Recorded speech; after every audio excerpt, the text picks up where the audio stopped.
I think you said it earlier, but y'all have y'all's own DJ that Yes. actually curates everything. Right. I work closely with him. Yeah. Have been up to this day, but now we're getting so big and Mm-hmm. we're getting more requests for local markets. Like they're sending us their requests. So it's difficult for me to listen to every single playlist, but I was doing that up till today. Yes, we work with a DJ. He's amazing. We can't tell you his name, but it's a big part of our brand marketing budget to curate our own music. Mm-hmm. Not only that instructors don't have to think about it, but it's specific to Jet Set and specific to our vibe and specific to our routines and to our class. But I actually graduated from music school. I play piano. Pause. Hold on. You never mentioned this. You Right. skipped over that completely. You graduated from music In school. Russia, yeah. So Russia. You Russia. were in music school. So I And you're a went. I girl? went to two schools. The kids, the way we studied back then, it was really intense. I went to regular school from 9 till 2, and music school every day from 4 to 8, where I studied music theory. Piano was my major. I played piano once, even with like an orchestra on stage when I was really good when I was young. You just skipped over this completely. You know that, right? You're just like, oh, whatever. I just casually listen to music. But that school. helped. That really helped me kind of get a rhythm, and I'm very rhythmical. Yes. And I still would enjoy listening to classical music. I mean, this Saturday I was at 3 Points Festival at 7:00 at night, listening to Mitagami, which is an Israeli DJ, who is the first of a kind to combine DJ music with classical orchestra.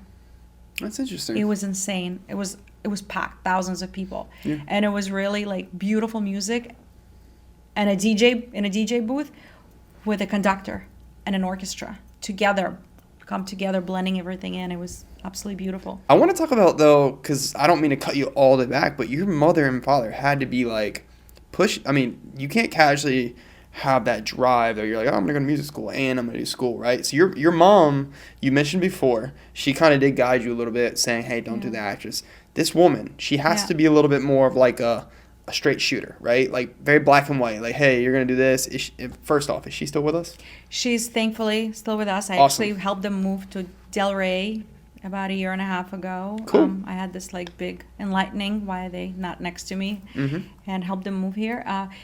It's interesting. Their life was so different, and I think about it a lot, that I'm so lucky to have experienced so much because they sacrificed a lot for me to come here. But I think the drive behind me, and Mom, don't get upset if you hear this, was my grandmother. Your grandmother. My grandmother, Okay. because she really raised me. It was my grandmother who would be with me every day, who would take me to music school. My parents were busy working. There was no such thing as babysitters in Right. communist Russia. So it was my grandmother who raised me, and she was really, amazing, loving, just really good person with an amazing moral compass. And Who is this woman? Was she like you? Like very business? Like no, not really. We look a lot alike if you look at our pictures. You know how it skips generation, but she was just a homemaker. Yeah. She was just a homemaker that had 2 boys, and that's it. She was just really family oriented. But I was very close to her. I think the discipline of these 2 schools, which was so crazy, and I would not wish it on any child. It just happened to be my upbringing to go to 2 schools to do 2 homeworks, and then the school was 6 days a week, not 5. So Saturday was still school. The only day off was Sunday, and you did homework. Wow. So it was just constant grind. Yeah. And that's why now I'm kind of slowing down, and I'm thinking like, I want to do so many things in life besides kids and work, and music is what I enjoy. So not all the music festivals, and I don't like being inside. I like being outdoors, but this is like one of the things I love doing. That's really interesting. So music is your one love. That's like the essence of Jet Set. This is going to sound stupid, but when you say like curate, like I haven't been to a class. I'm going to say it. I should have taken one, but I don't know how it works when it comes. I'm gonna make you now. Yeah, I have to go now. I'm gonna make you. Then we talk again. And I'd be like, no, I get it. Exactly, but you're like every week. I'm guessing everyone's connecting. You're like, hey guys, we're playing this set, and then it gets sent to these women who are running, or men. Shout out to the men who are running Jet Set Studios. You send them their playlist, and then they just click it on there. All right, now let's talk you through the workout. Am I in the same ballpark? This is kind of a good approximation. Yeah. We curate between 5 to 7 playlists a month, and now we have a library of about 150. Wow. So we're stacking them up. Okay. And deleting some younger ones because you want to be current with music, and I'm always current on new DJs, remixes, and things like that. And it's always put together as 50 minutes of the class, because our classes are 50 minutes. Mm-hmm. Special beginning, special middle, special end. We call it the fireworks. Okay. And then 10 minutes in between the classes, so there's specific music in the background, because we don't want just random things playing also. So it's all thought out, and then we send it to all the franchise locations. They download it on their local hardware, and then when the instructor comes in, they just say, this is the playlist I'm going to play. They can play any. We don't care as long as it's what we gave them. Interesting. Okay. So you're not going to hear the same I was music everywhere, wondering because it's going to get boring. Exactly. You want new music all the time. And that brings us to the topic of staying relevant, right? Because this is something you and I talked about, which is the battle to stay relevant, which is, something you're probably constantly like, okay, where do we go next with JETSET? Yeah. So what is your kind of cue for saying, okay, guys, I think we're getting stale this month. I want to do something different. Like, what's your, for, guys like me who are starting businesses, and I'm like, all right, maybe my brain is getting a little boring. Like, is there a strategy that you use? You're like, I go to my team. Like, what do you do? Yeah, great question. Oops, sorry. All of So it's all of the above. I mean, I think about it all the time because our franchisees ask us, how are you going to innovate, right? Yes. Because, I mean, just today, I've sent something to a team member where I swear I saw a robot doing a laundry. What? Yes, pulling it out, folding it. I don't know if it was what company did it. I don't remember, but it was incredible. So this is my view on JETSET. I mean, the first thing, that we're a brand and people trust us. They trust they're going to come into JETSET and have a certain experience, just like you trust Apple. That wasn't built in a day. JETSET. It took 15 years for us to get here.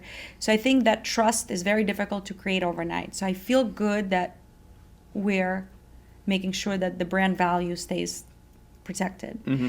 As far as innovation, I think, our reformers is really the equipment that people experience that they come into JETSET. I am all about simplicity. I think when you try to overcomplicate things and put too much technology and widgets and things, it's just, you lose that human connection. Mm-hmm. And the reason I think we're also successful and going to continue being successful without changing how we do things at JETSET for many years to come is because our model is just two things. It's two people. Somebody sitting at the front desk and communicating with the person who's coming into the studio, and an instructor who is teaching the class. And people come for that instructor. They want that connection. And they also want to be next to a machine, next to a friend. True, yeah. So I really think the more we retreat into this digital world, which I hope that it's not going to happen fully, and I don't have a crystal ball, but I see how much AI is helping us to do so many things, from planning our travel, even communicating with our spouses or writing letters and everything in between. People still want to be with another human being. They want to be doing other things, definitely working out, definitely going to concerts next to another person, even when they're wearing headphones. It's the energy, it's the human connection, because we're just exchange of energy.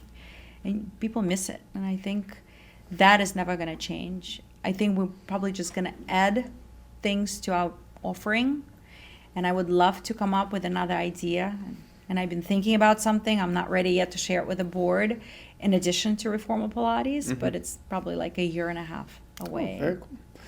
I know I've like probably talked your head off now, but I'm going to wrap this with the last question I have for you, which is, 10 plus years from now, we talked about this one earlier. What is the mark that JETSET leaves on, the world?